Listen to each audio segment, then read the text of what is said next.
All right, this is the Town of Fairfield Conservation Commission, the public meeting for 7 o'clock on Wednesday, March 16th, 2022. I'll call roll. Lucas Thomas, Chairman. Dabney Owen, Vice Chair, is here. Richard Boucher, Secretary, is here. Ron McCann is here. Jay Fain is here. Peter Hood, who's an alternate, is here. I think I'm gonna need to appoint Peter Hood as a member for today, full member. And I think we have a quorum to be able to move business forward. I'll call it to order. And Roman numeral 1, the conservation. A, bills and communications. Number 1, approval of Conservation Commission meeting minutes of December 15, 2021. Can I have a motion to approve the Conservation Commission meeting minutes of December 15, 2021? So moved. Any seconds, please? Second. Richard, okay. All in favor? Aye. Very good. Roman numeral number 2, new business. A, request by Sacred Heart University women's swim and hockey teams to conduct a 5K fundraiser race for Earth Day at Lake Mohegan on April 23, 2022. What do we have for that? Hello. So I'm Sophie and this is Casey. Hello, And Sophie and Casey. So we Hello. are planning to run this race for a leadership class we are taking. And we haven't mapped out the course yet because we are gonna drive on Friday to the course and kind of walk through and make one up. And then we're planning to have an Excel sheet where we'll have both our teams sign up and anyone who wants to sign up to run in the race, and then we'll get their $5 from each of them to raise money. So we think there's going to be about 50 people, give or take. Her team has 30 people and my team has 40, so we're hoping around 50 will sign up. And we're still working on getting a timing system. I just asked my coach, who obviously I'm a swimmer, so we have a lot of clocks. So I just asked him if we could borrow one of his clocks. And then at every mile, we're thinking of having like some kind of mile marker. Yeah, we could put like a post up or something bright that will show that they're kind of making progress during the race. And we're doing, the theme of this race is for Earth Day. So we want to do it on April 23rd because Earth Day is the 22nd. And both our teams will have the Saturday off. We're thinking of doing it in the morning around 11 a.m. Okay. Very good. Commissioners, any questions? Oh, Just what are they asking us to put up a booth at Lake Mohegan? Well, no, they're asking for permission to use Lake Mohegan. The race is on the street or in the at the Lake Mohegan Inside of Lake Mohegan. on the trails. trails?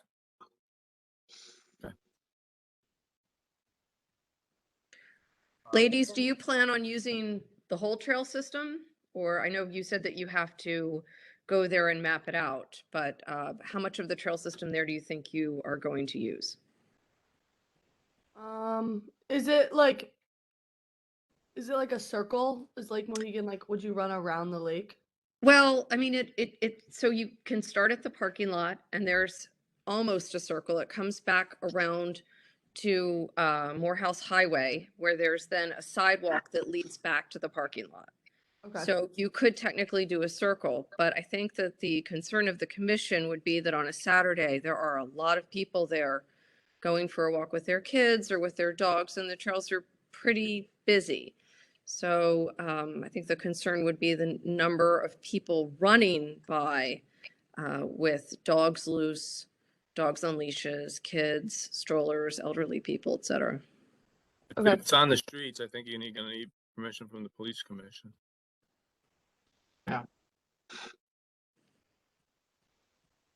We'll probably once we get there, we'll probably try to keep it within the park then. Will you be having any support from the university itself? Any security or any volunteers that will be able to help you maybe to be at those mile markers? Yeah, so for the class we each have 3 employees. So we have 6 altogether. 6 altogether, so we could divide our employees up at the mile markers and maybe that's the start and finish. finish. Yeah. And Sophie and Casey, I think it's a good idea. I have 2 questions. One, that's, there's going to be some cleanup that's required, so you have to plan for that. And number 2, if you do raise $250, what are you going to do with it?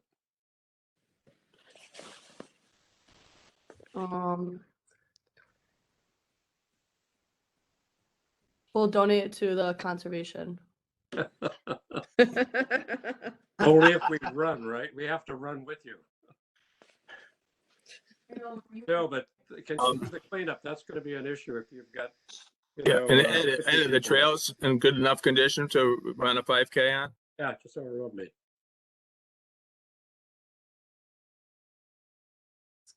Ed, do you know the answer to that? I think it'll be a good trail. I think that was a question for Ed. Ed, can you hear us? Ed, are you there?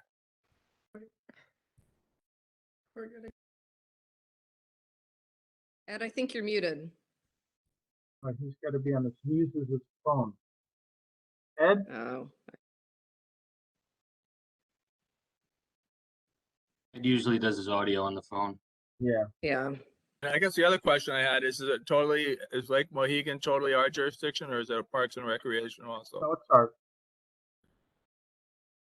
It is So our my under- jurisdiction except the beach. Yeah. And the parking lot too, I think, is Parks and Rec, isn't it? Correct. You're not going to use the parking lot or the beach, is that what we're going to assume? Yeah, we're not going to I use do have the trail map on my screen if we need to share that. And I mean, would people park in the parking lot and do the race around Lake Mohegan? Is that the idea? Yeah, Yes. And the race is 5K or 5 miles? 5K. 5K. So 3.1 miles. Okay. I mean, to get 3.1 miles, you would have to go in the upper trails anyway, which are less heavily trafficked, but also not as well maintained. And I would be happy to, show you where those are and even walk them with you. But it's, like I said, they're less well-traveled and they go all the way back almost to the Merritt Parkway. And then along the fence there, and then back around, and then we'll come over near the Cascades where it's very, very busy and there are a lot of exposed tree roots and things like that. So you may want to take a look at the trails before you decide to have it be a running race. Could also be a 5K walk or speed walk, but yeah. Yeah. Right. With that in mind, do you think you might be able to give your medical staff, if you will, for lack of a better word, you guys are on sport teams. Somebody were to trip and fall or something, will you have somebody there to help them? Yeah, I think we could get someone there. One of our athletic trainers. Okay. I know that I'm not all that familiar with this. I don't know. I know we do it as other places in town. I know that some of the races we have a requirement that there's an ambulance there. We also know that I'm not sure if are there any insurance requirements that we need to have for this, or is this the town would insure this? How does that work? I'm not sure. Tim, would you know about that? That's Attorney Baldwin to see now that we don't have a risk manager anymore. I would have asked him, but I could run through town hall and see who could get me some answers. Okay. I don't have a problem with the concept. I just don't feel like we have all the details in order to provide an authorization for it tonight. There's places where those trails are sometimes pretty narrow. I'm concerned a little bit about the competition for the trails. It doesn't mean I I couldn't be comfortable with it, but right now, Saturday's a busy day there. I think a good idea would be for these ladies to go out this Saturday and take a look at not only the trails, but how much activity is there, because it'll be a nice day on Saturday, before maybe you decide for sure that you want to hold it at Lake Mohegan. I mean, I think it's a great idea, but if you're not familiar with what it's like on a Saturday on those trails, then I would highly suggest you take a look at it first.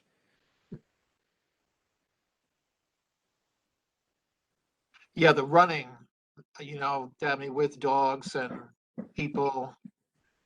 I'm a little, Yeah. Would you be able to coordinate with the First Selectman office to see if they're comfortable with this and if there's any other authorizations or permissions or insurances needed? Yeah, no problem. We can do that. This is Chris Sullivan. Can I chime in for a minute? With the Southwest Conservation District. So Sophie had out to me about doing this for the district, and I had reached out to Director Bishop, and Lake Mohegan seemed like a good place for an Earth Day run. I'd be glad to try to be a liaison between the town and the teams at Sacred Heart to look at some of that information from the First Selectman's office. If that would help out with the process and making everybody more comfortable with the needs for the town. Okay. Do you have advisors? What's that, Ed? Are there any faculty advisors for these clubs? Ladies? It's for a leadership class, so we have no faculty at the school, like, isn't getting involved. We can't really have the school be involved, because then, like, that's not showing that we're being the leaders, kind of creating this this road race. That are running in the race, or are there other people?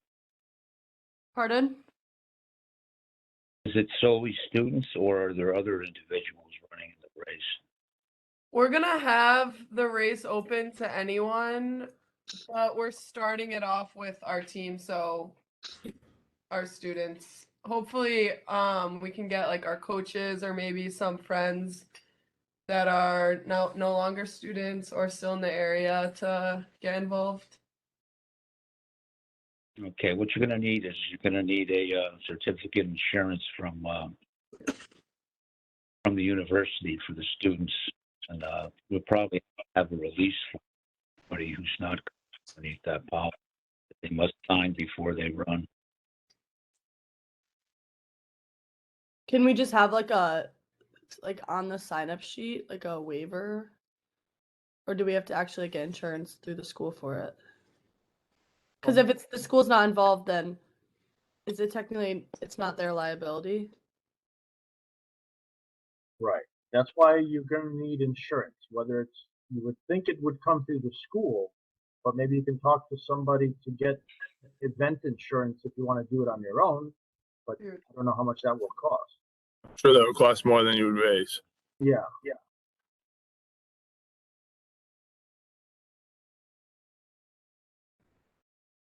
In other words, there's no way that their individual, the runner's insurance would be sufficient.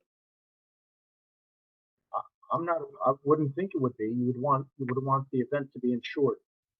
Okay. It's the liability aspect, not the, somebody gets hurt and they trip on a route on Right. a trail, the town could get That's sued. right. This is Do- Chris from do the like- Conservation District. I was just going to chime in again. I know that when groups do like river cleanup events or something like that, where people will come and they will often have like a waiver that says they will not hold anybody at harm for their actions, and they're voluntarily participating in the event. And that usually seems to address any of the legal concerns for, somebody going into a river and pulling tires out or something along those lines. So it may be possible to draft something similar to that for the runners from the school for this race. Okay. Except I would be worried about injury to other people in the open space Right. already. I mean, Yeah. So Dabney's all idea of a walk was really, how about a walk? Are all the The walks same covered? issues. Could you that figure out a walk on competitive the walk? I'm just saying it lake? might be safer.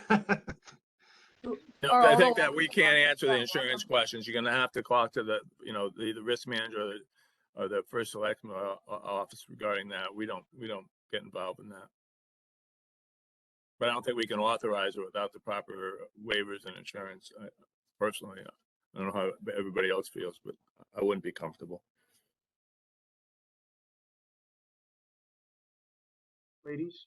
Did you have Maybe something else? ask your teacher, the leadership class teacher, if you can take the leadership role, but have the event insured through the school. Okay. So is it like, do we need insurance just because there's multiple people that are all going on a run together? Like, because it's like considered like an event? Is Yeah. that why we need the insurance? It would be. Right. So what if we all just met there at a time and ran? Is that not the same thing? Are there like running groups that go there and all run together and they have to like get insurance before they all go and run there? Yeah, but no, it's not as, How does what that you're work talking with the about, lake? Sophie, is much more formal than 6 runners meeting there and running on a Tuesday afternoon. And you want to Particularly if this, you're you want to raising money. advertise it, you want to make some money out of it. Yeah. I don't see why the school would not support you, in authorizing insurance to be used for it. And what the other commissioners are bringing up is really just covering everybody in case there's an issue that's there. So I think Dabney's right. If you talk to the school, I can't imagine they wouldn't support what you're trying to do. Ladies, you can have whoever your leadership person is talk to Chris Sullivan, who then will reach out to Tim Bishop, and hopefully our director, Mr. Bishop, can either reach out to the town attorney or whoever is the appropriate person to help you do it. What I think we should do. How much time do you need to market this, if you will? Because I'm looking at the calendar. Our next first meeting would be April 6th, and you want to do this on the 23rd. If we put you back down on the calendar for April 6th, you think you can get everything done and presented back to us on April 6th? Yeah, we can. Yeah, we can plan and look at the trail and then get back to you guys. That sounds good. All right, Yeah, so- this is Chris. I was just going to say, I think that time frame sounds doable, and it seems like there's kind of 2 tasks, which would be looking at the administrative side and communicating with town hall and professors in the course to figure the liability. But there's also the side of maybe getting more familiar with the trails in the course, which Yeah. Sophie and Casey could do, and maybe meet one of the commission members at the park to walk around with them to get familiar with the site. That might also help with some suggestions, and they would gain the familiarity and experience of some of the commission members who are more familiar with using the park. And there are also other options. There's Brett Woods and Grace Richardson that are much larger that aren't going to be as heavily trafficked on a Saturday. So if, happy to discuss those with you. What about, would a Sunday be less trafficking? I would say that it depends on the weather. But now that the weather's getting nice, everybody comes out. And the challenge with Lake Mohegan is that it's a lot of people from outside of Fairfield that use that open space. But like I said, there are other open spaces around town that are equally as nice and arguably nicer. But again, I think it is your responsibility to look at those trails and make a determination of how safe you think they are to run on. Okay. The trails at Brentwood are wider, for one. They Quite are. a bit wider. But I mean, wouldn't the Recreational Land Use Act provide a shield for the town in terms of liability to other users? That could be something that we can look into. Tim could look into it, and maybe we can have all this information in front of us on April 6th, so we can better be able to have that information and be able to vote and hopefully help these ladies out with their first fundraiser, Great. right? Thank you, ladies. Yeah, make it happen. It's a good idea. Thank you. All right, so we'll put that down for the April 6th meeting again. Now, back to Roman numeral 2, new business. Request by Sadie and Danny Moncayo for memorial bench at Ash Creek Open Space. Okay, Yep, that would be us. Hi, my name is Danny, and this is my sister Sadie, and we would like to present a proposal to have a memorial bench placed near the South Benson Marita Jenny, that walkway. I'm not sure if there's an official name for it or not. But yeah, so we have a proposal. If you wouldn't mind, is it okay if we share our screen to go through a little presentation? please. Thank you. Great. The link was also provided on the agenda meeting if you would also like to open it on your computer as well.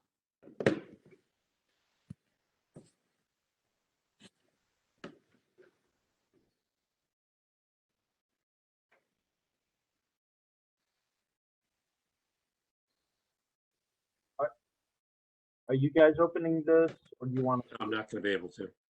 Okay, can you put it on your screen? I can't, I don't have access to the agenda right now.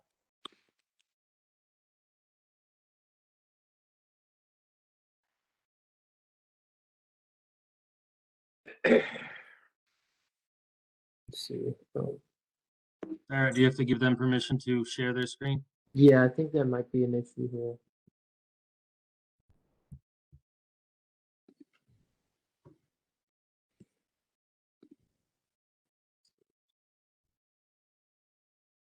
Yeah, is there someone that can give us permission? And if not, no worries, and we can. I think if everybody has a copy of it available to them or to review after, we can just say a few words about it.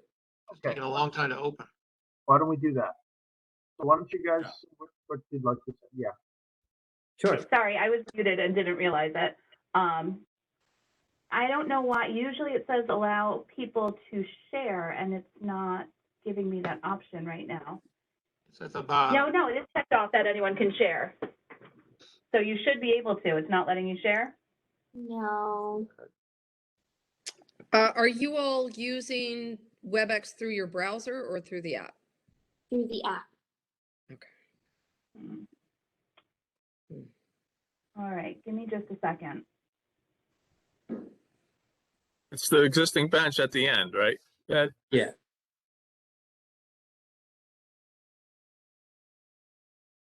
Ed, you muted again?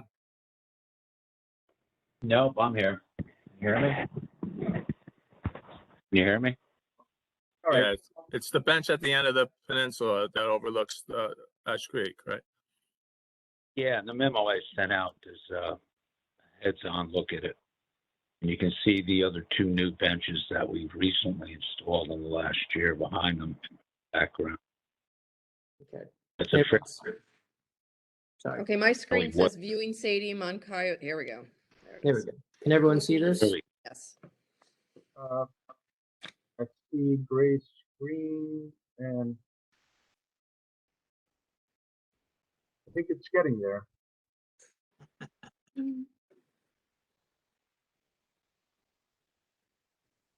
Okay. Well, are we good to start, or should we wait until? You know what? We all have you can start. You can start. No problem. Well, quickly, I just wanted to start. Peter Hood. Thanks, Oh, Peter. hello. It's online, so you see. Yeah. I mean, from the beginning. Yeah, you Yeah. can scroll to the top. Yeah, up to the top, and then we'll just go in order. So what you're looking at here is just a quick little section from the eulogy that I spoke at my father's celebration of life. So I wanted to start with that just to give some background into the memorial bench that we want to dedicate to my father in that peninsula. So he was personable and charismatic, so much so that my friends always asked me more about him than they would ask about me, mostly because they liked him more. He was an incredible storyteller, way better than I'll ever be, and he drew in crowds like no other. Whether it was traveling in a foreign country, visiting his beautiful home of Ecuador, lounging at Penfield Beach, eating hot dogs at Yankee Stadium, ordering for us at restaurants because we were too afraid to, or just relaxing in the comfort of our own home, or literally anywhere else. We always felt comfortable, secure, and we were always in line for a good time. And I included this because it kind of illustrated the fact that even in a brief synopsis of who he was and who he is, Penfield Beach was a really important spot for us as, you know, a family that really loves the beach, loves the town, and so on. So this is my father, Edison. I wanted you to meet him. He loved the town of Fairfield. In this picture on the left, he's at the Fairfield Parks and Recreation Gym, where he attended for many years and very actively.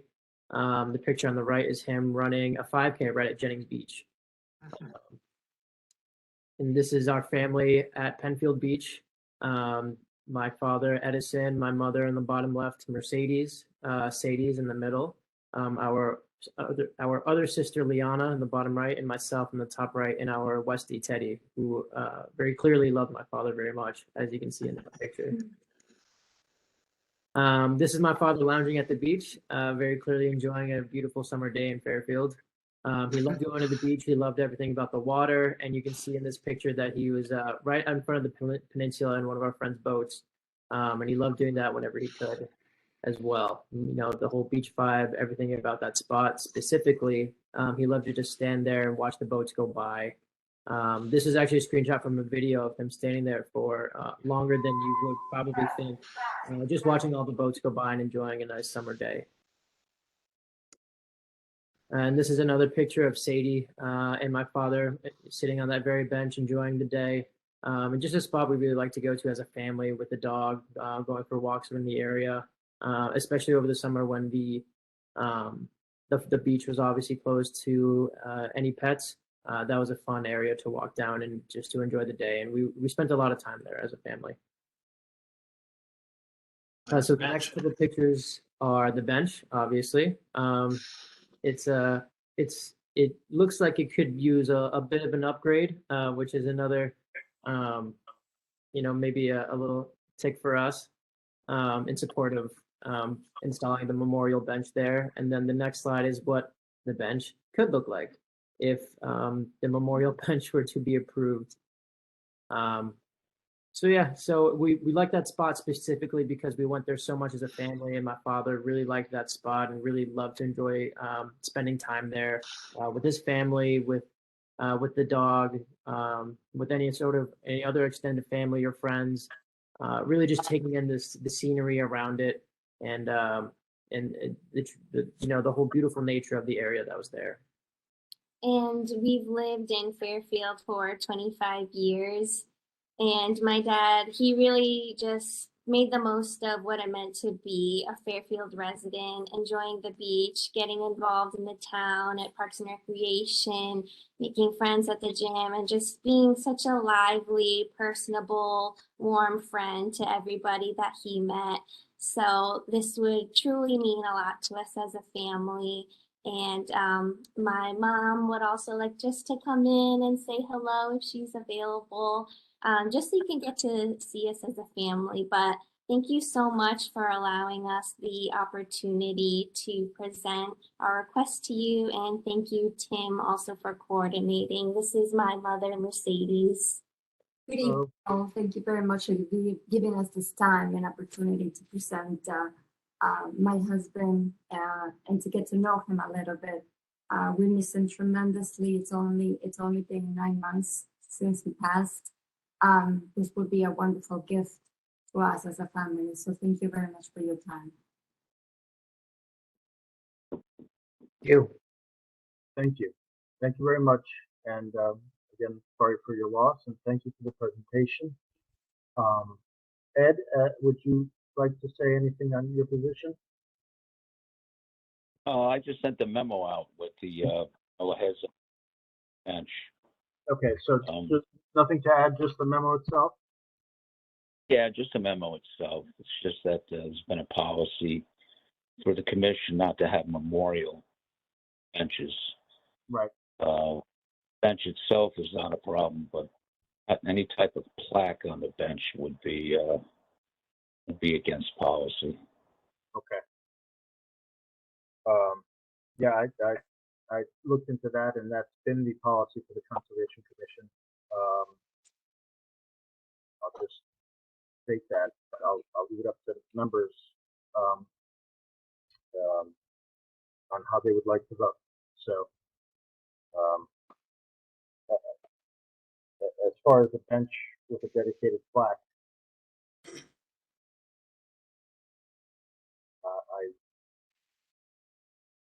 I guess I'll entertain a motion for a bench for allowing a bench with a memorial plaque on it. Doesn't that raise an issue of the overall policy? Don't we have to kind of take us in 2 steps of why that policy is? I'm not quite sure. And then whether we're going to modify that policy. Well, it's my understanding it's not a formal written policy. It's just that's a policy that's been built up over the years.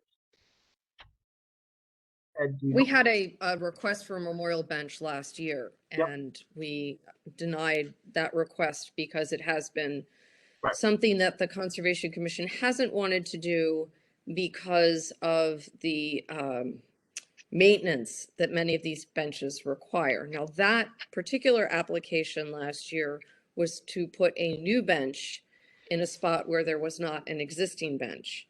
And there have also been requests for benches that are not made of degrading materials. So they're made of synthetic materials that will withstand the weather, but no bench is weatherproof. And eventually they need to be maintained. And I think that that is why the Conservation Commission has in the past not wanted to approve these kinds of requests, because there's a fine line between existing bench, new bench, wood bench, polymer bench. And I think we all just decided that we weren't going to do that, unfortunately. You know, memorial benches are an issue. When I was director of the Audubon, we had it as a major problem. It's meaningful for families, and when they can't be maintained, it's very difficult for families and the organization, be that the town of Fairfield or the Audubon Society. So, you know, I understand the reluctance to specifically memorialize a bench. Is the family open to having a bench that does not have a plaque that honors their loved one? I think that'd have to be a discussion amongst us. What kind of maintenance do these kind of benches typically kind of look at? It's a replacement on a somewhat of a cycle. Ed, is that correct? Yeah, and also there's What's vandalism. a typical cycle? 10 years, 5 years? You know, these new- something like that is many times defaced, and it's not just wear and tear on materials. You know, it's terrible if someone's memorial is defaced. So there can be a lot of things that happen to it once it's exposed to the public.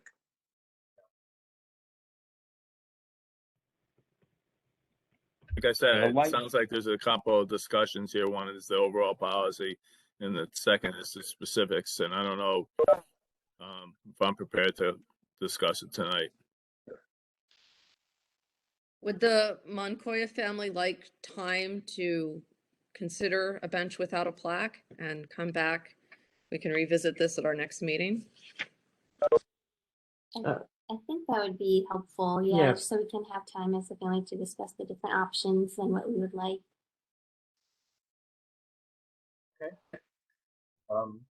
You can reach out to Tim or anybody at the office and get you on another commission meeting date, and when you're ready. I'll make a motion to table.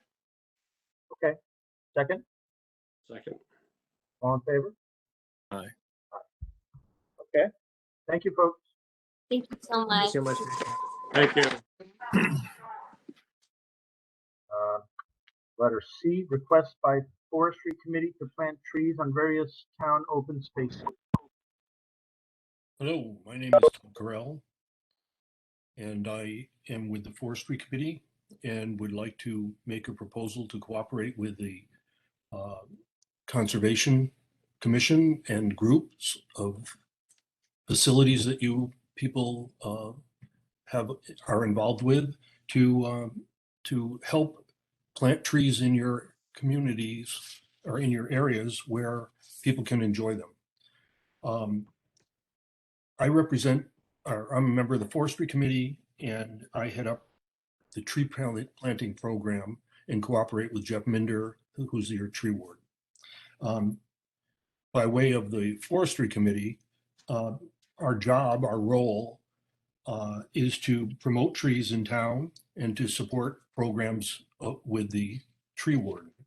And the tree planting program in town has been here for years and years with Ken Placco, who most of you probably know. But by the time he retired, we felt that the program had gotten a little bit tired. And probably the main issue was that people didn't feel they owned the trees. The trees are planted in the right of way, and there was no ownership. It says it's not their, they would say it's not their tree. Well, for the Forestry Committee or the town to plant a tree in someone's front yard in that right of way, it requires a little bit of care, watering, mulching, and so on and so forth. And the Forestry Committee agreed to take over this program, and I don't mean the whole program, but the client contact part of it, to do it on a basis to get more people involved at the actual level of taking care of the tree, and also by doing that to get them involved in the selection and the location of the tree in that right-of-way area. The program started with a prototype in 2016 that took the responsibility of the client contact part of it out of the hands of the tree warden with his blessing, and probably saved him a few hours of work. And the prototype program that we initiated was so successful by the spring of the next year, we were fully implementing the program throughout the town. So now I, as the leader of the program, and my colleagues on the committee, administer the program, the client contact part of the program. It's become so successful that we've grown each year, and we sometimes plant we have been annually planting between 200 and 300 trees a year. We're up to about 800 trees right now, even after the COVID. And we offer the clients, the residents, a selection of about 8 or 10 shade trees or 8 or 10 ornamental trees in normal years that they can choose from, with our guidance in the selection of the locations and so on and so forth. The criteria of accepting the trees is if you have height restrictions due to overhead wires, we have to plant a short tree, an ornamental tree, usually a cherry, a plum, or some trees like that. Or if you don't have wires over your head, you have to plant a shade tree. And that's our compromise in the program, the ornamentals versus the shade trees.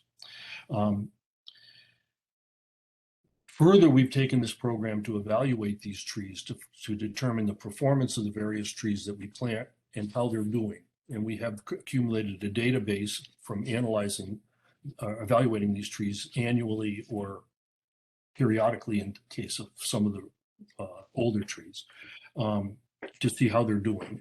And we're using that database to make decisions going forward as it gets implemented fully in the next year or so. But the real purpose of my proposal to you today is that the tree planting program's sister program is the Commemorative Tree Program. And that has a little bit of a ring to it after the last people that you just speak. The Commemorative Tree Program is much smaller than the tree planting program itself, and equally as emotional as the one that was described earlier with the folks. But it does not require or have any part of a plaque associated with it or any sort of a monument associated with the tree. It's as simple as that. So it's kind of a pact between us, the town, and the donor and the recipient of that honor to get a certificate in the mail that says a tree has been planted in your honor. So there's no plaque associated with it. So I hope that overcomes the objection that you folks have had to that aspect of the honorarium. The trees in the commemorative program are usually planted in the honor of someone or in the memory of someone or something, some event that you want to commemorate. They've been planted for people and for dogs. Trees are usually planted in a public space, which would consist of parks, town squares, schools. For example, Mill Hollow Park, that's at the end of Sturgis Road and Umpqua Road, has had 3 or 4 trees planted in there as commemorative trees, the latest one planted last spring. And it has really replaced a number of very large trees that were lost. The people really appreciate that. They see changes there, and it appreciates them. Or they appreciate, having access to young growing trees, replacing some of the old ones. We've also planted in Owen Fish Park, Dwight School, and as the program has grown, and I'm talking about 10 to 15 trees here, we've kind of run out of spaces for the trees. So we currently have more prospects than we planted last year. And this is only in the spring cycle of the program. We run 2 cycles for planting spring and fall. So there's about 12 prospects that we have right now.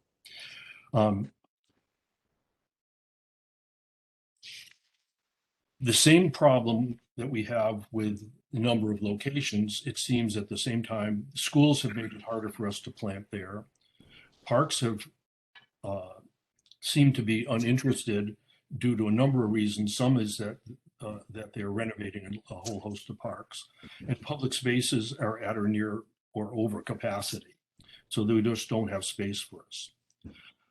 Right now, the proposal is to try to get trees or to try to see if there's interest in getting trees into Lake Mohegan, because a couple of people have used that park and enjoyed that park and want to leave something behind for someone.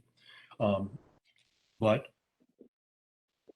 we don't have locations picked out that are firm. We're trying to come in and ask you the questions about how could we fit into your future to create shade where trees have been lost, or in the case of Lake Mohegan, I have on my list right now people that would probably plant up to 4 trees if you wanted to plant a grove or something like that. So we have a lot of different options. It's open for discussion. I know your budgets are tight in your parks, and these trees would be free to you. As I said, we in the Forestry Committee handle the client contact part of it. We pick the locations and the trees that are appropriate for those locations. We plant native trees, and the trees would be shade trees in these parks. It just makes more sense for a lot of reasons. I could envision at Mohegan Lake, I asked that we send out some photographs of the area where the trees could be planted. Did you receive them?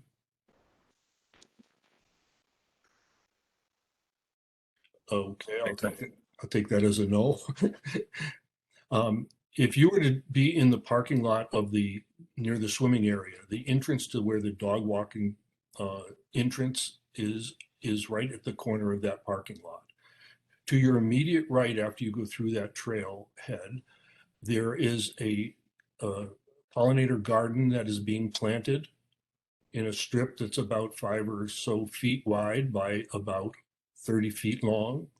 And if you look up the hill from there, you'll see a trail that goes to the right and takes a sharp left.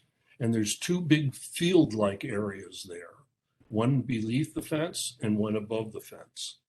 And that would be a place that I would propose, if you are interested, we could plant trees in that area.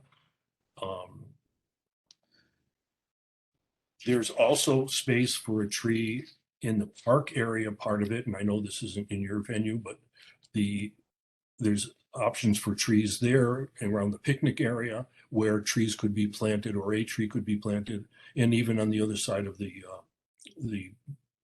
building at that area. But those are different options. These trees would be at no cost to you. The town would plant them, and they would provide shade down the road as they grow. We plant a tree that's about 1 3/4 to 2 1/4 inches in caliper, and they typically, the shade trees would run between 8 and 11, 12 feet tall. So they're substantial trees. And I guess my proposal or my question is how could we cooperate and find a home for some of these trees in your properties that are accessible to our planting crew and so on and so forth, and fit within your parameters for what you'd like to have your entrances and access areas and some of your spaces look like. I'm open to discussion. I have trees that we could plant in the next, probably in April, that could be in that park or in other parks as this program evolves in cooperation. I turn it over to you.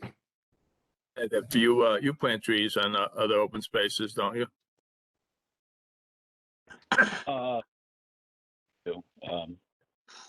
We got trees on open space. I would hate to see us to approach on open meadows that we do maintain as meadows, trees. But I was thinking there are areas along the parking lot, Penfield Mills, along the fence line. And also in Penfield Mills, there's stands of Atlantis. I see those being taken out and planted in there as a replacement of species. That voice is broken up.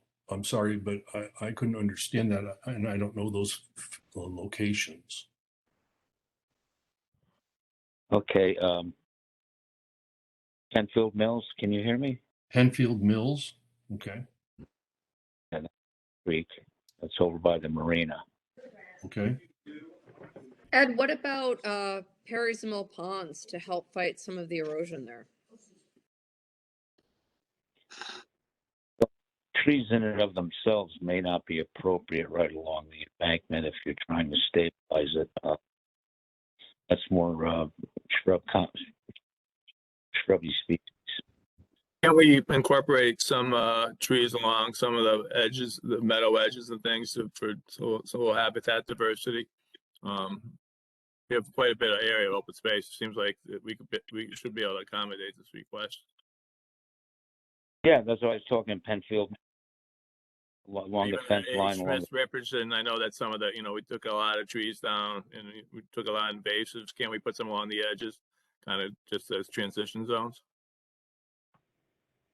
We could. The problem is getting in there to water them. That's another issue. But that would be taken care of by the forestry committee and not by the open space people. Is that correct, Mr. Corral? We will have to work out any of the details. I do think that the trees are designed in this commemorative program, at least, to be more ornamental than to be functional. As far as if you're thinking along lining a ditch or something like that, versus having them be a specimen in some area like an entrance where a tree has been lost. I'm thinking a lot down by the helipad at the marina. There's just a new monument put in there and it's baking out in the full sun. There could be a tree planted in association with that, for example, which would be more appropriate for a commemorative tree, without a plaque, of course. That was the area I was referring to for Penfield Mills. Okay. Well, I actually put 2 stakes in, one to the left and to the right of that monument that you have there. And, as examples of the places where the trees could be planted and complement the structure that you built, which is quite interesting. So that could be a something you could look at and use as a starting point for discussion. Can I make a suggestion? Can we make this suggest that Mr. Corral and Ed, possibly Tim, get together and try to come up with some locations? I mean, in concept, I have no problem with planting native trees in areas of our open space. It doesn't make sense to me. I'll be happy to do that. Definitely.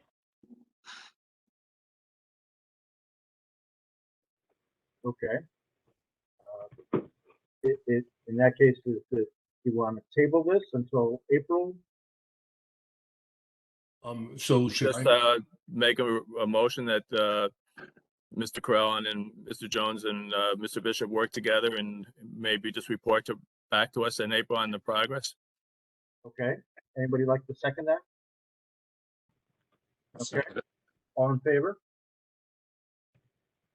Okay. Did you get that, Mr. Corral? Is there any feeling in regards towards moving ahead quickly in Mohegan Lake with the people that are interested in planting trees there? Or we handle that when three of us are together?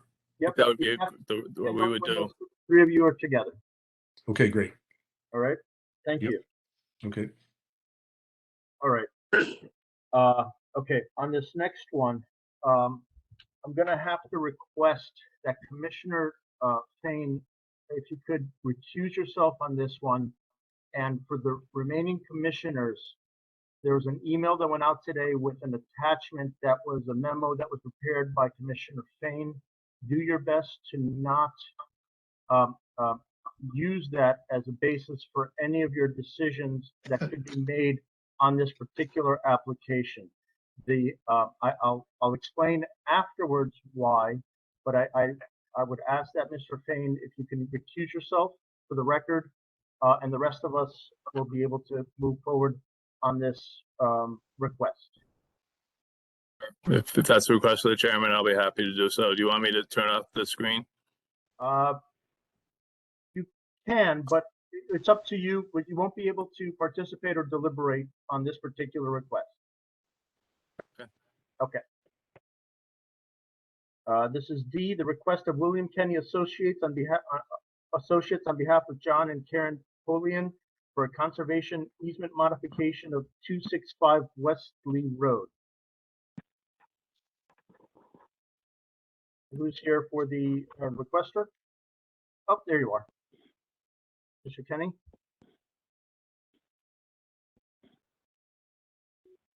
I can't hear him.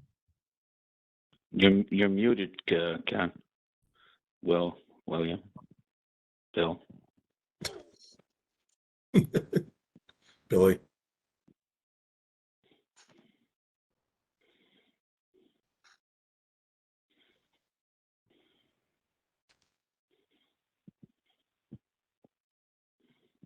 Still muted.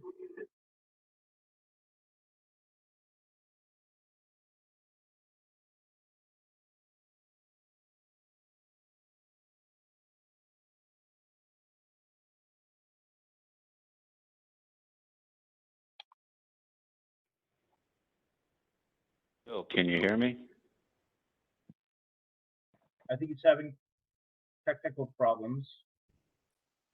Okay, we can't hear you. He's going to try to call in. You're gonna call. All right.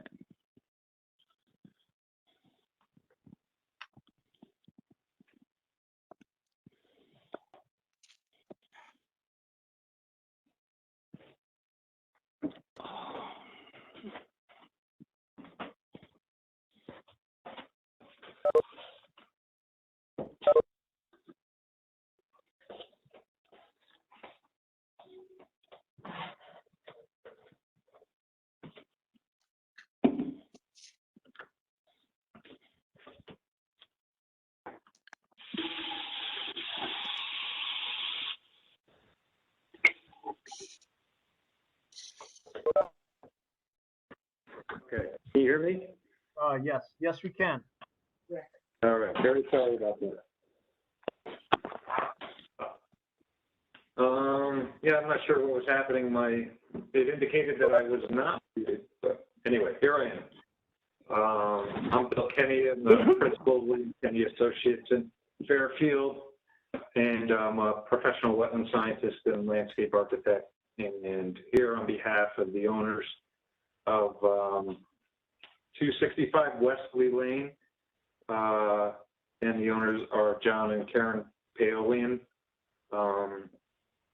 And they have a very old easement on their property from the late 70s. This easement was set up, and I don't know all the history between that time when it was established to the current date, but today there's a number of improvements on the property that cross the easement, and they're requesting to reshape the easement, increase its size, but remove a portion of the easement where some of these encroachments are, and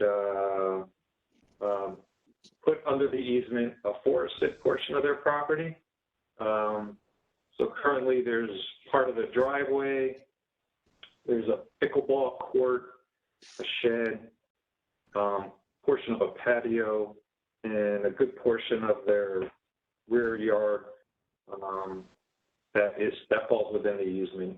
And then, so they are proposing to reshape the easement so those improvements are not within it, and then add the woodland area, and then do two other things. One is to restore some of the easement that had been disturbed, so they would restore that by planting native trees and shrubs and some native ground covers. And then lastly, they're proposing now to help avoid a situation like this in the future. They're proposing to mark the boundary of the easement with a split rail fence.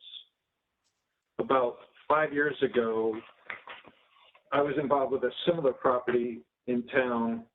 It was very, very, very similar. That was at 869 Burr Street.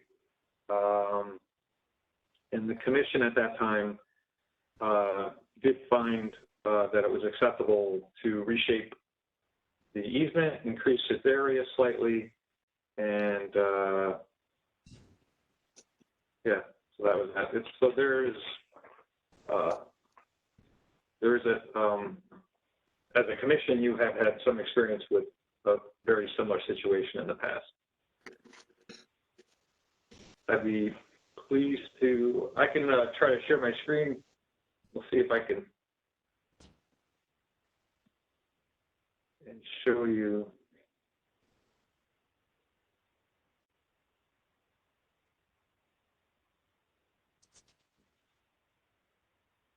Oh geez, so I'm running into, I don't use WebEx that often, so it's wanting me to restart to change some settings to allow me to share my screen. I apologize for that. I don't know, Tim or Ed, are you able to share the drawing? I'm not able to. I'm not in the office. You just need to share whatever you're pulling it from. Hang on. Maybe Sarah can. Yeah, I'm just trying to find, I've just got to, hang on, because I'm on a different computer.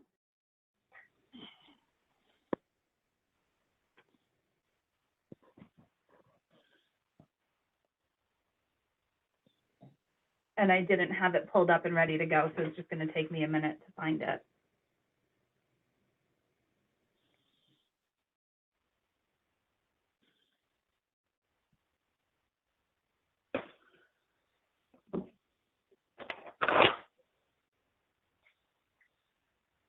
Does anyone have any, without the drawing, I'm not sure, but if you have any questions and while we're waiting for that. Well, I have a few questions. So the time, we have the memorandum from Mr. Jones, gives a little bit of a history, but your clients bought this in 2002. When when was, it looks like there's a pickleball court, but when was that put in?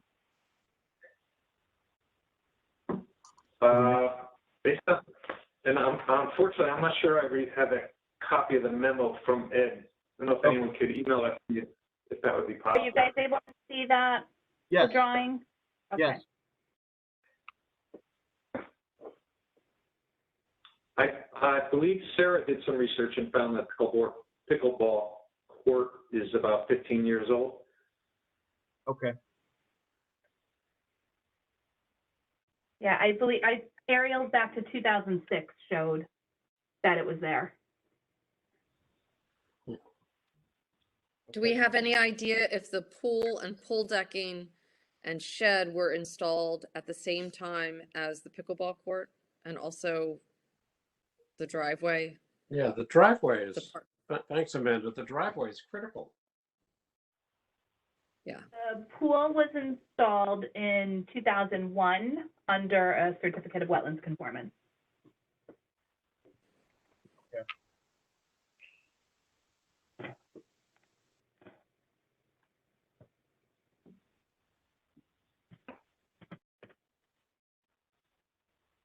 And if I'm reading it correctly, a portion of the driveway is in the existing easement boundary, right? Yes. That's correct. If you look at the colored drawing in the middle, the colored plan in the middle of the drawing, there is a light green, which is existing easement area proposed to stay. There's a light yellow or tan is the easement area that we're requesting to be removed. And then the dark green is the proposed new easement area.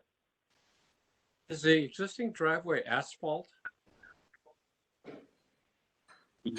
Yes, I believe it is. Bill, what is their intent here? Well, they first started the process to get, they were going to request, you can see that we're showing an addition on the house. So they were, we were hired to call, we flagged the wetlands and they put a survey together. And then I think they had a preliminary meeting with Sarah about the addition to the house, and that's when Sarah identified the issues with the easement. And so we said, okay, before you can do the house additions, we need to straighten out what's going on with the easement. So you're telling me that they were not aware of the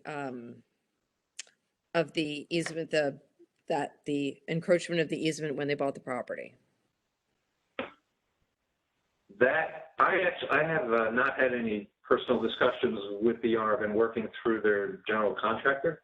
Okay. So I have not spoken with the homeowners either, but they are the same homeowners from when the certificate in 2001 was approved. So they would have been aware of it back in 2001, I would think. Okay. But I haven't spoken to them. And so the intent would be to reconfigure the driveway if this new easement area, if the application were approved? No. Doesn't look like it. No, yeah, it's just to reconfigure the wetlands. the easement boundary. So the wetlands are the red line that's shown on both plans.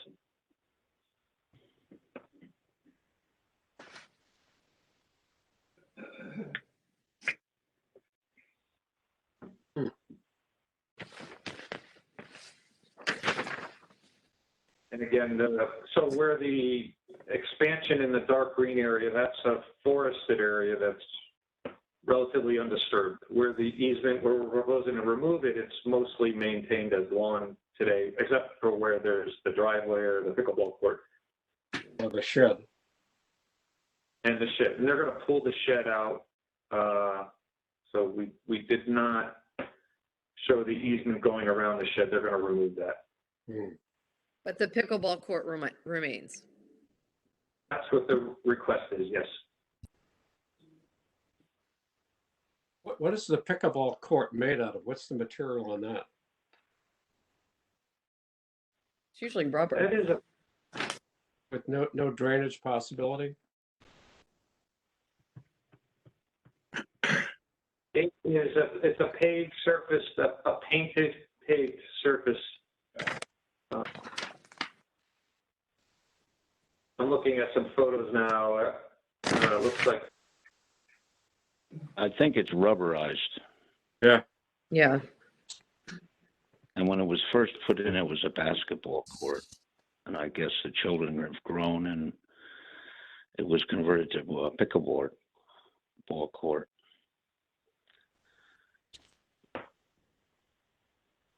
Those courts are generally impervious.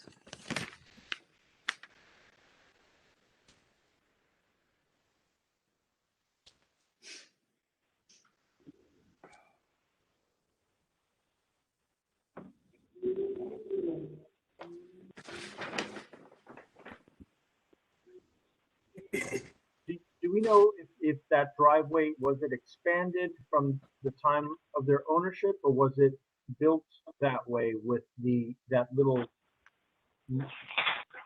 protruding area? Hammerhead. The hammerhead. I'm sorry? It's called a hammerhead for a hammerhead turnaround. That hammerhead, is that, do we know if that was expanded during their ownership, or was that from the time that the home was built? How did that get there? Does anybody know? I could not find in the old files from back in the 80s what was the exact footprint of the house. Okay. What was approved was a different footprint. Okay. And I'm just supposing that since there's a garage there and they're coming around to pull in, that you would need a hammerhead to back out. To back out. Okay. Yeah, so I would think upon CO that that was there. Okay. There's also a plot plan that I sent out to you, black and white, 2010. Yeah. From the Huntington Company. That pretty much shows the existing conditions out there. Shows the encroachments.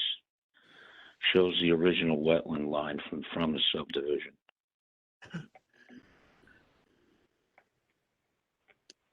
Does anyone know why? It says it came, if it came to the attention of the commission in 2010, does anyone know why there was no action? I don't believe we had an enforcement officer at that time. Okay. It's just a lack of staff. I mean, honestly, just the optics of it, it appears that the homeowners are just trying to get around the encroachment violation.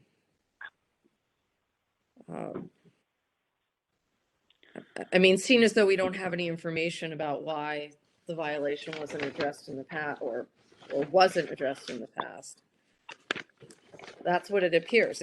I mean, Bill, is that the intent here? I'm not, I think their intent is to resolve it. They recognize it is a violation, and this is one way to resolve it, which I think is, they definitely, they're here to resolve that violation, and they were told to present a proposal for how to resolve it. And, well, only because they wanted to build onto the property. Isn't that correct? yes. Well, Yeah. Right. Right. Right. But they're here nonetheless to resolve this situation. I think that it's a reasonable proposal, and it improves the environmental conditions on the property, the conditions of the conservation easement. And, with the conservation easement right behind their house, it's prone to future problems. There's many easements like this throughout town where they're very close to structures, and they're very difficult for you, for the town to police. And we're proposing the expanded easement. One, it's in an undisturbed area. Two, it just makes a lot more sense with how the property is being used, and I think think it'll be easier to enforce and less likely to be violated in the future, whether it's this owner or, it should not happen with this owner, but if there's any future owners, when there are future owners, it'll be less likely to end up with a problem like this. But wouldn't the commission then be giving a tacit approval after the fact? I mean, the pickleball court, it's literally on top of the wetland. And I mean, it seems to me that if you go forward with this plan, you're giving approval to a violation. That's right. And it's a real close one. Yeah, I mean, What I tried to do was to separate it from the Inland Wetlands Agency. You're sitting here as a Conservation Commission tonight. That's why I didn't dwell on the wetlands violation, et cetera. And this is just, do you think if the conservation easement was moved, it would be beneficial? Or I also gave you the option to have them take the shed and everything else out and put it back the way it was. You got to try not to confuse the two. It wouldn't matter. To what It wouldn't matter no if it was matter wet. what you decide, it needs to go to you guys as Inland Wetlands Agency as well. So I'm grateful for that whether correction. you approve or not, it still would be coming. yes. You were trying not to predispose your decision at the wetland level. That's Just, what I'm trying do to we know say. does the applicant have the intention to utilize the pickleball court? I Do you believe know, so. Bill? That I know that they would like to keep it, so I assume it's so that they can continue to use it. Mm-hmm. I will say this. I mean, the plan, the proposal does seem to make sense. I am uncomfortable though with this commission redesigning conservation easements to suit homeowners. I'm really uncomfortable with that. And whether it makes sense or not, I do not want to set a precedent of doing that. Bill, can you tell us, you said you had a prior matter before this commission. Can you tell us what that was about? How did that play out? Yes, it was, although a different property, it was otherwise almost essentially the same.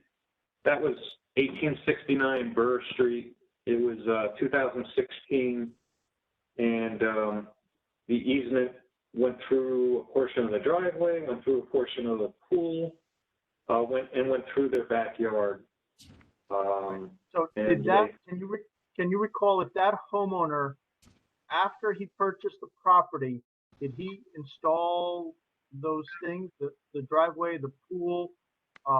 Because that wouldn't have been approved if the easement was in place prior to that. So did these things happen after, and then they came in front of the commission for a revised conservation easement? I would need to go back and check that. I do recall it was, again, a situation where the history was not entirely clear, but I don't remember the exact details. I think that I believe there was a building permit that was issued, but maybe there was information lacking in the conservation department file. I'd have to check that. Okay.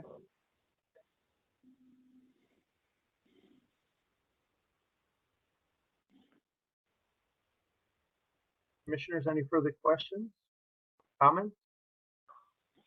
I think it would make sense to have this go in front of wetlands first.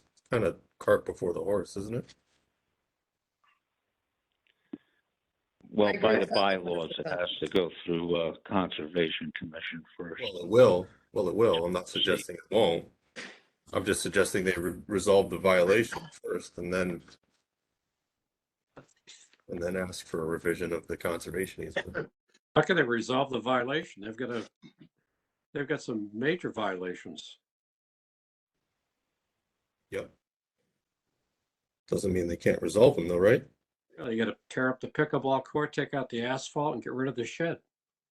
And Perhaps. again, the optics are that if inland wetlands makes them move that or destroy that pickleball court, then perhaps part of the intent of moving the easement is now moot because, yeah. So I think it does make sense for inland wetlands to look at this first, because that decision may hinge largely on, or this decision in front of conservation may hinge largely on the decision that inland wetlands makes. And you mentioned briefly that there's a bylaw that says it had to come to conservation first. What is that about? Yes, no, I can't quote you the, verse and so forth, but it's supposed to come before the Conservation Commission if there's any issues that have to be resolved, which Even would if be it's the easement itself. Even if it's a violation, an existing violation. Well, this is a violation of the conservation easement. Okay. I mean a violation of of inland wetlands. That Well, is not what. Conservation easement may not have what- to go. Sorry. That's not what I'm looking at and advising for right now. That would be an issue for the Inland Wetlands Agency, and would either be Sarah or Tim would address that. I could tell you what I think, but I don't think it's appropriate. I think what Ed's saying, and if we look at his memorandum, he lays it out in two parts. If the commission, acting as the conservation commission, agrees with this, then there's going to be a new plan and it's a new easement. If we don't agree with it, then I think we do adhere. They're in violation of that easement, and we would be telling them now to remove the shed in the sports court because they're in violation of a conservation easement. So it's almost immaterial to get it before the Inland Wetlands Agency because we would be doing the same thing now. Right.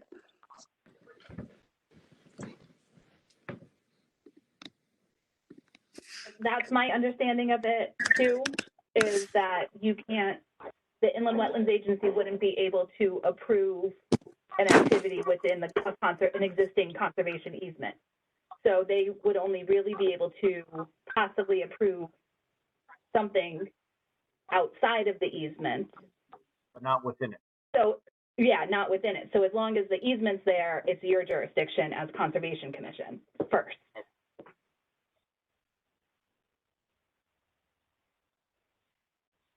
The pickleball court is way in to that easement. I mean, I'm just speaking personally, I don't see how anyone could be aware of that. I'm really uncomfortable with that. And well, when they put the swimming pool in, they had to relocate the proposed location of it to get it outside of the conservation easement. Yeah. That had to be done. There's been confusion with the plans on this. Some come through with just a conservation easement. Some came through with just a wetland line. And I'm talking about back in the 80s. And finally, the 2010, I believe, is a comprehensive plan of the restrictions or the on the property.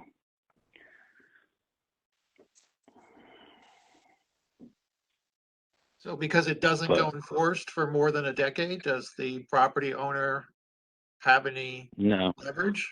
Okay. This isn't zoning regulations where it's 3 years. There's no drop dead or statute of limitation. At that point in time, I think Annette thought they were coming in for an addition at that point in time. She would, once she received the permit application, they would have addressed it instead of starting an enforcement action when we had no compliance officer. That's what I believe. I'm supposing. But yeah, they, you know, it was known and willing violation of the conservation easement. It shows how badly the town needed a compliance officer that you were asking for year after year after year. But isn't the pickleball court a knowing and willing violation Right. of the wetlands statutes? And we keep talking about the conservation easement. It almost seems like that's secondary to there's a violation of the Wetlands Act. The pickleball court is 9/10 of the way into the wetlands. No, That's right. I mean I think that what Sarah was speaking to is that an amendment of the conservation easement surely needs to go in front of the Conservation Commission first. No one's disputing that, but there are inland wetlands violations that seem to need to be resolved before even a consideration of the conservation easement amendment. That's just my 2 cents.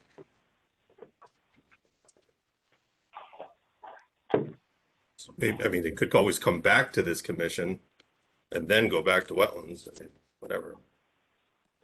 We could also table this application until Exactly, yeah. wetlands has a chance to investigate and deliberate on existing wetlands violation. Wouldn't it be a dangerous precedent to like look the other way on an inland wetlands violation to amend a conservation easement to allow a violation? I think it would be. 100%. I completely agree. I agree with that, and it's not looking the other way. It was when we had spoken to them, we said, all we can do for a violation resolution would be to remove the pickleball court. They didn't want to do that, so they wanted to come in with a proposal for the pickleball court. That was my understanding. The first step in that would be to see if you would even consider moving the easement. Okay. It was part of the process of trying to resolve that, which, you know, we said the only way we can resolve it is for them to remove it. But that was not what their first choice of what they wanted to do. So their response to that was some sort of horse trading. We'll give you this land if you keep us the. Well, again, I never spoke with the homeowners. It was their agent that had come in, who that's what she had wanted to do. So Sarah, they had a clear understanding that even if the Conservation Commission approved this application, that they were still in violation for wetlands. Is that right? I would think they did, but I don't know. They knew that this was a step. This was not an okay of the pickleball court. Right. From from the conversation that I had with the agent. They have professional representation. Should call that to our attention.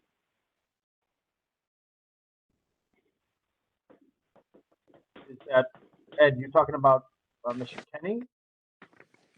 Him and the contractor. Okay. They should be able to explain to the homeowners exactly what's going on. I don't know if the homeowners have been fully forthcoming to the professionals. Gotcha. Sometimes happen.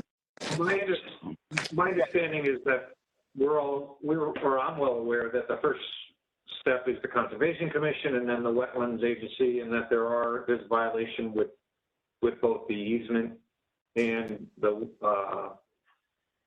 wetland regulations.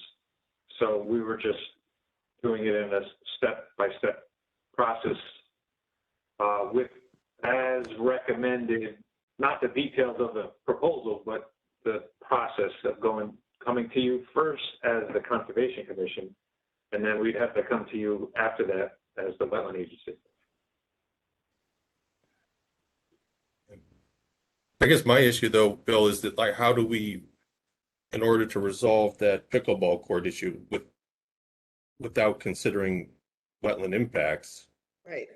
How do we do that? And we're not allowed to talk about wetland impacts here, so.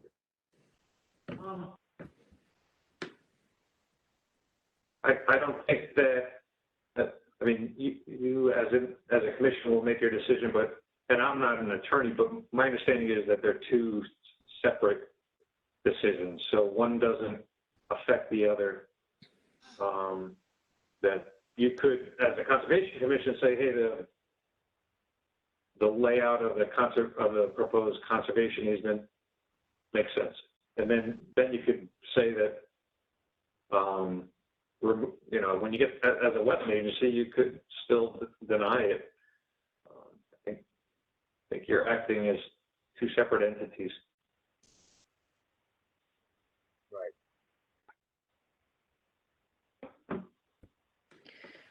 So, but when you, I mean, it sounds like we needed another month to gain some more information, and I can speak with the property owner and work with the staff, or if you guys let us know if we should come back to you as the Conservation Commission or come back to you as the Inland Wetland Agency. Well, I mean, ultimately, you'll have to do both anyway. Right. Exactly. So we were following what our understanding is the proper sequence. I move to table this until we have a better understanding of how to proceed with inland wetlands, or to table it until inland wetlands has a chance to investigate the violation. Okay, I have a motion. Would anybody second that motion? Second it. Brian, okay, and Rich, okay. All in favor of tabling?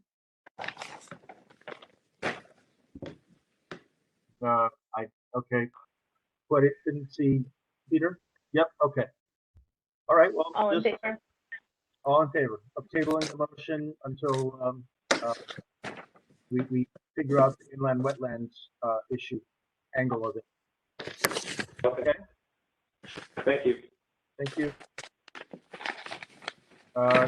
3, Roman 3, old business, A, 760 Oldfield Road open space status update and bird blind design and RFP. Tim, was that going to be you? Yes. Thank you, Mr. Chair. I just wanted to put this on the agenda for presentation tonight because I'm not sure how many commissioners currently are aware of what's been happening and what has happened at this location.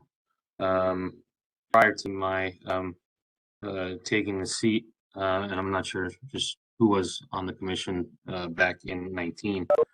To make it quick, the town acquired this parcel, 760 Oldfield Road. It is a narrow strip entrance off Oldfield Road at the bridge, a small bridge just across from the Rice Trail at the Senior Center. The parcel is part of a larger 30-acre tidal marsh that internally we deem Oldfield Road North.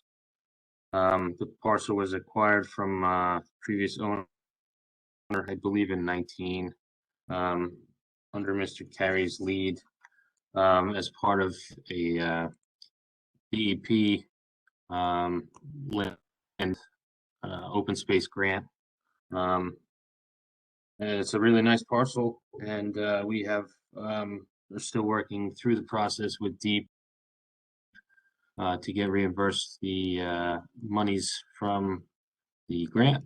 And in the meantime, prior to me coming aboard as well, the town had partnered, or the department had partnered with the Tucker Fund, which is a local memorial fund represented by Karen Seacrest, who's joining us this evening, who could shed some more light on that. But what I wanted to do is just give you everyone a kind of a quick overview. It's a great open space, and our partnership with the Tucker Fund, I think, will make it a really nice, even nicer open space. Couple things we're doing with one main purpose with the Tucker Fund If you were provided their drawings, I'm not sure who looked at them, but we have architectural drawings from the Tucker Fund and further edited and enhanced by Laura Pooley down in engineering. The plan is to install a bird blind on the, thank you, Peter or Sarah, whoever did that, to install a bird blind on the open space for bird observation. Anytime I've been in there, there's tons of waterfowl. Saw a lot of deer there yesterday. So it'd be a good spot at the end of our trail system to observe nature in this space. The purpose of the design was obviously for construction and specifications, but also I've taken this to purchasing department to generate language as this has to go out to bid for construction by a local contractor. The Tucker Fund donation was, correct me if I'm wrong, Karen, was around $17,000 donated several years ago. So nothing has happened up until this point. So we're both anxious to get this in the ground and up and running. So that is one project that's going. I'll turn it over to Karen shortly, but also in the works, I've submitted National Diversity Database request to DEEP last week as part of a Osprey platform installation project, which coincidentally is timed out well with this project to go in the marsh as well. So not only will you be able to watch other birds and animals from the bird blind, hopefully we'll introduce a nesting pair of ospreys in this part of the marsh as well. So just to orient you, like I said, it's on the north side of Oldfield Road, and across the marsh, the northern extent is the old Fairfield Lumberyard. So give you an idea of kind of how extensive the parcel is. And I'll invite Karen to speak and shed some light on our partnership. She's been involved before I got here. Karen? Thank you, Tim, and thank you to the commission for hearing us, because I know I was not on the agenda, but Tim asked me to join just so I could speak a little bit about this project, since the money that the Tucker Fund donated was over $18,000 in 2019, and nothing has happened since that. Our organization, and I'm the president of it, was formed after we lost my son in 2017. So in 2018, we formed our organization. We are a 501c3. Our mission was to protect and preserve and revitalize the open spaces in Fairfield in Tucker's memory, because he loved Fairfield dearly and truly enjoyed everything there was to value here, open space, Lake Mohegan, the beaches, etc. So it has been our goal since we started this to raise funds and do this sustainably. We have a very large following. It is a very young following as well, given the fact that my son died at the age of 21. So it's not just his friends, but my 3 daughters' friends as well, and all of their, community that supports it, as well as all of our friends. So just a little background, in 2018, we gave $15,000 for the Hoydens Hill Meadow, which should be planted this spring. Again, something that has taken us 4 years to get there, but that has to do with just the mugwort that exists on that property. And then in 2020 and 2021, we gave over about $25,000 to plant gardens at Smith Richardson in the front and the back. These are Pollinator Gardens, which is, clearly been supported by the town of Fairfield and has added a lot of vitality to the clubhouse so far.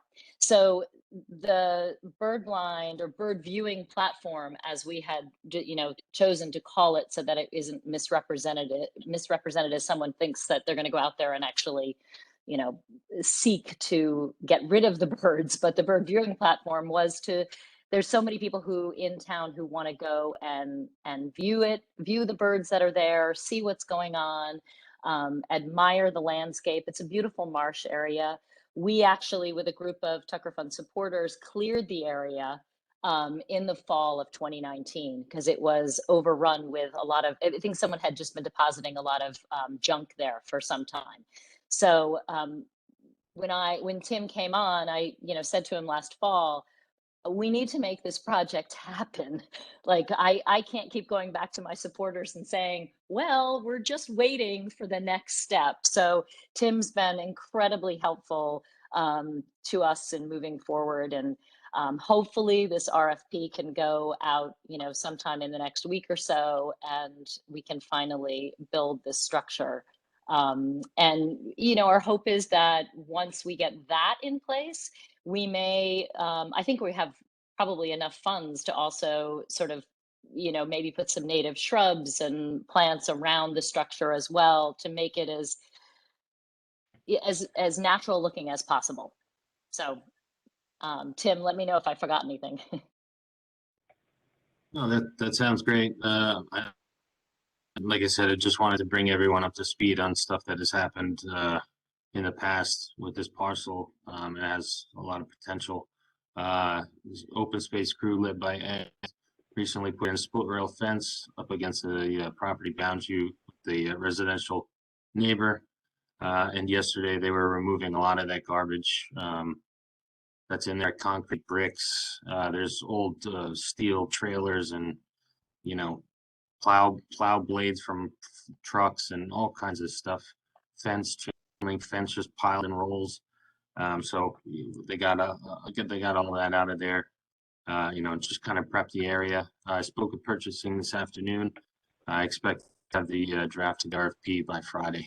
So moving forward in baby steps. But again, I just wanted to introduce you to Karen and kind of give you a quick background as I know it, as well as her. So if there's any questions, I'll open that up to both of us. It's very exciting. Quick question regarding the material. Tim, isn't there a more green wood than pressure treated that's available now?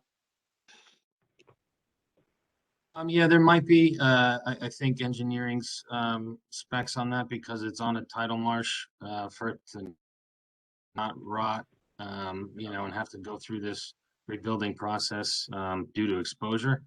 It is kind of on a point, land point in the marsh. I think with just salt and no protection. I think that was the intent by Laura. Maybe it could be modified. Maybe there are better woods out there, but Use cedar would be more expensive. Most of the pressure treated wood right now is, environmentally sensitive. It's a lot less level of chromium arsenate or it's not even chromium arsenate anymore. Use a relatively friendly chemical for the preservative. And are there real windows in it, Tim, or are they openings? Those would be open. So, there's no glass, nothing to break. There's no insulation. We'll have asphalt roof for endurance and durability. Yeah. But in general, you can see the specs. Probably easier to read. I think it's And great. who would be maintaining it? I think that would be us and just to some extent the fund. I would think, Okay. but with that donation, I think it would mostly fall into our wheelhouse.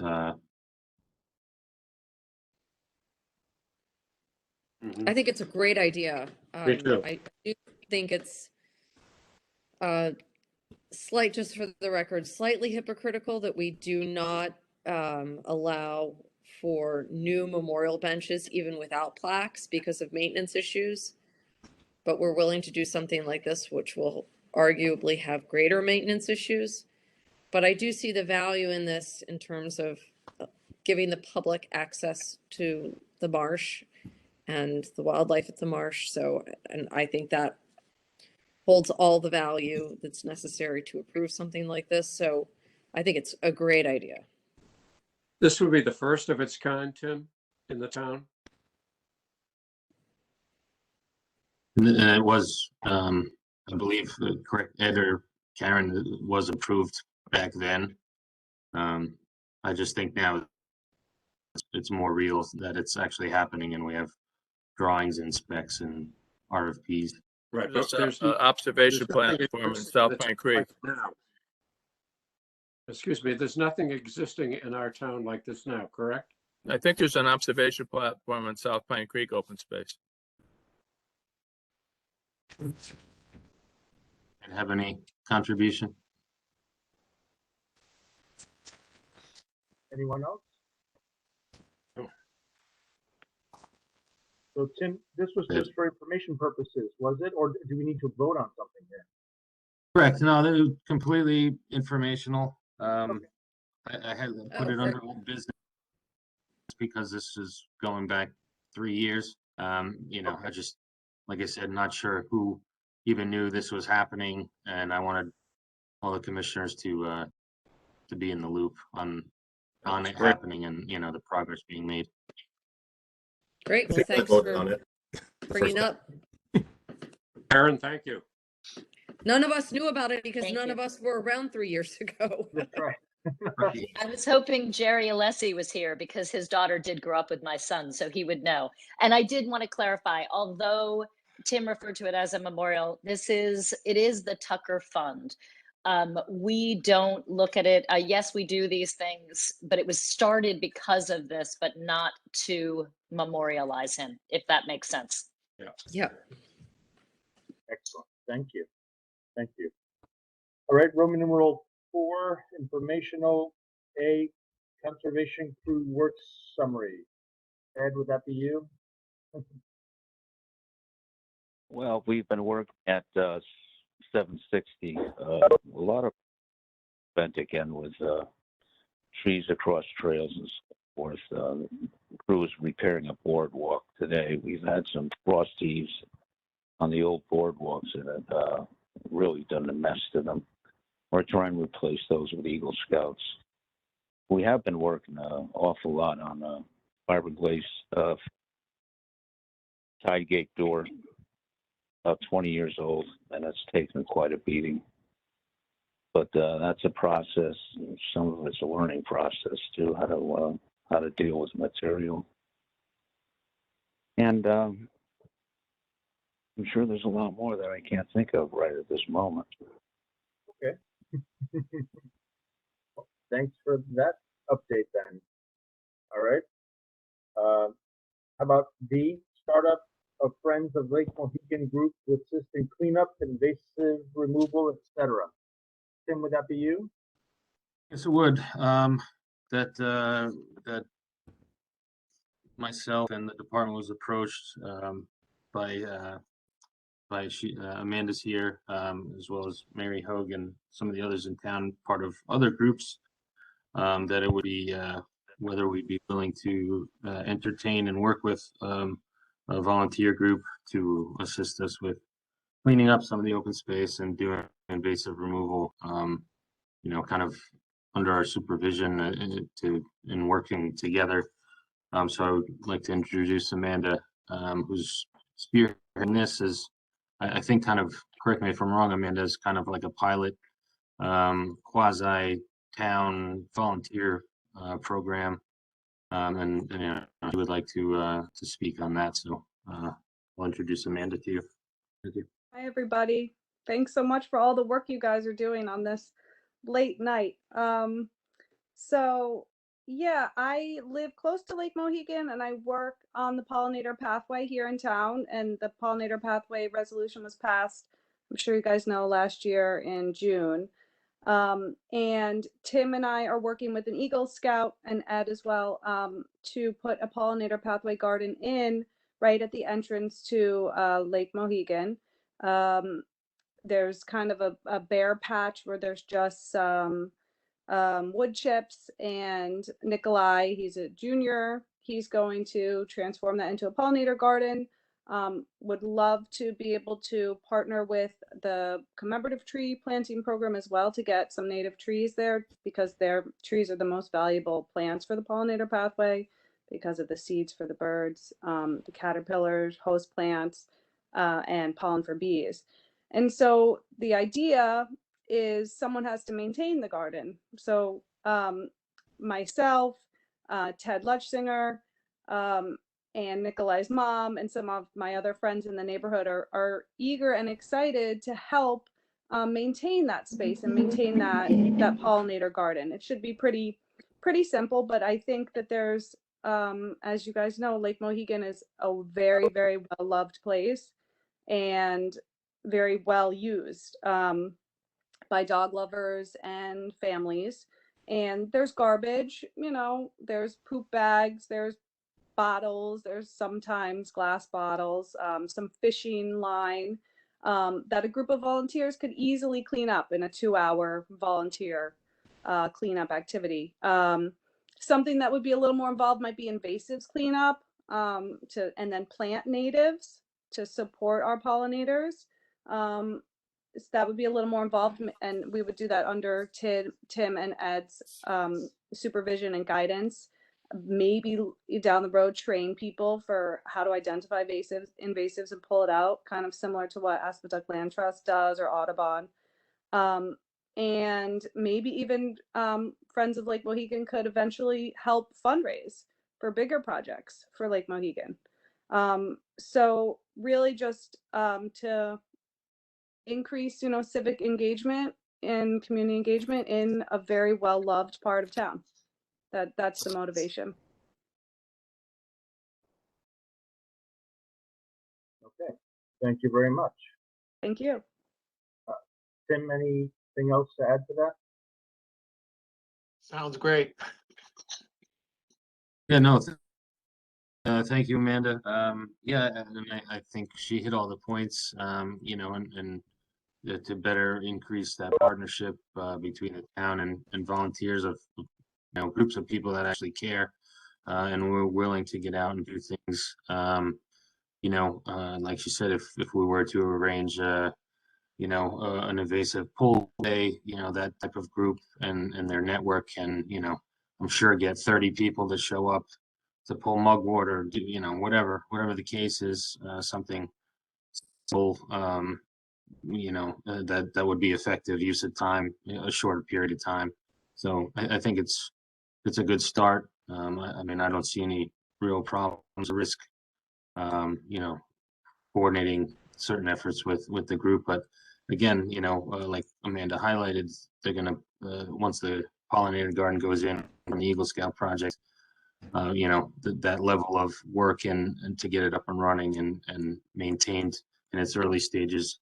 My staff, Ed's staff, doesn't have the time to be meticulous with a flower garden. So a group like this would be ideal for something like that. So I don't see any downside. Excellent. Thank you. Commissioners, any comments? Nope. Okay, seeing none. Roman numeral 5, other. Tim, do you have anything, or Sarah? No. I'm just going to make No, a I think I'm no. good. Okay, I'm going to make a quick comment, and we'll probably need. I spoke briefly with Tim, and I spoke with our Tim Herbst, our counsel, earlier today, just to give a refresher to folks that are commission members. So earlier today, there was an email that went out by Commissioner Fain. The contents of that email and the memo were problematic in that they made conclusions that could have predisposed other commission member. And that's something we need to be cognizant of we're not really detectives. The applicants bring stuff to us. We listen to them. We may have questions. We come to this with our own experiences and knowledge, but we use it once an application is in front of us, and then we can ask for information from staff or ask the applicant or their representatives to give us information. But any information passed between commissioners prior to any application being heard on the record is most definitely problematic. So I just wanted the commissioners to know why I had asked Commissioner Fain to recuse himself today, who was kind enough to do so. It could have exposed us to an appeal if they, so unfortunately for the duration of this particular application in front of the Conservation Commission, I'll continue to ask Commissioner Fain to recuse himself. But I'll try with Tim's help, Tim Bishop, to get Tim Herbst to maybe give us a little brief kind of update or summary on how or what is appropriate between commission members to say, to do, to distribute, things along those lines. All right? Just respond quickly. Yes, sir. Okay. I understand the gravity of ex parte communication, and I've been doing this as a professional for quite some time. This application was before the Conservation Commission and not before the Inland Wetlands Commission, and it was a request. It isn't a full-blown application. That being said, I don't want to bias the record. I don't want to put the commission in a untoward situation, but at this point, I don't know how. I like to put my observations in writing, so I'm organized, and I wasn't quite sure how I could get them before the commission. I don't think there's a way to do it through the Zoom format. I think the information is valid. There might be some conclusions, but there is a lot of information that the commission should have. I guess I need to be advised if I need to get this before the commission, if I should resign and then submit this as a citizen or not. But I do think it's information that's important for the commission to have, and it's certainly all public record. Thank you, Commissioner. We'll do our best with Tim Herbst as our counsel to, he's at our disposal for things of that nature. And we'll try to figure out how to get it, to all the commissioners, but to you, because you're requesting it specifically. So we'll try to get it done as quickly as we can, so this doesn't really pop up again. Thank you. Thank you. Okay. Anything else from any commission members on other? Nope. Barring that, I'll entertain a motion to adjourn. Make that motion. Second, all in favor? Aye. Okay. All right, folks. Good night. Good night. Good job. Thanks, everybody. Good night.